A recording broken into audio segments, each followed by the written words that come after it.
বাজারে আসছে আইফোন 8, থাকবে অদৃশ্য ক্যামেরা।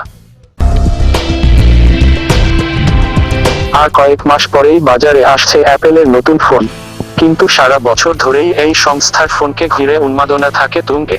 কি থাকবে আর কি থাকবে না তাই নিয়ে জল্পনারও শেষ নেই। এবার সামনে অ্যাপেল আপকামিং ফোন নিয়ে বেশ কিছু নতুন তথ্য। জানা গেছে আইফোন 8-এ থাকছে না কোনো অ্যালুমিনিয়াম ব্যাক কভার, বদলে ফোনটিকে স্টেইনলেস স্টিল দিয়ে মুড়ে দেওয়া হচ্ছে। সামনে থাকবে কাঁচ, যা ধাতব ফ্রেম দিয়ে ঘেরা থাকবে। চীনা সংবাদপত্র ডিজিটাইমে প্রথম প্রকাশিত হয় এই তথ্য। সেখানে আরও বলা হয়েছে যে মার্কিন সংস্থা ফক্সকন ইলেকট্রনিক্স থেকে নেওয়া হচ্ছে নতুন ফোনের উপাদান। এই সংস্থাই অ্যাপেলের সঙ্গে গাঁটছড়া বেঁধে আইফোন 4 তৈরি করেছিল। রিপোর্টে বলা হয়েছে সময় ও খরচ কমানোর জন্যই ব্যবহার করা হচ্ছে স্টেইনলেস স্টিল। এর ফলে খরচ কমছে 30 থেকে 50%। আইফোন 8 হবে অ্যাপেল সিরিজের সবথেকে পোর্ত স্মার্টফোন। নতুন ফোনে থাকবে ওএলইডি কার্ভ, ক্যামেরা ও স্পিকারের ক্ষেত্রেও থাকবে নতুনত্ব। এর আগে আইফোন 7-এর ক্ষেত্রে তারহীন ইয়ারফোন এনেছিল অ্যাপেল। এবার স্ক্রিনের তলাতেই থাকবে ক্যামেরা ও স্পিকার।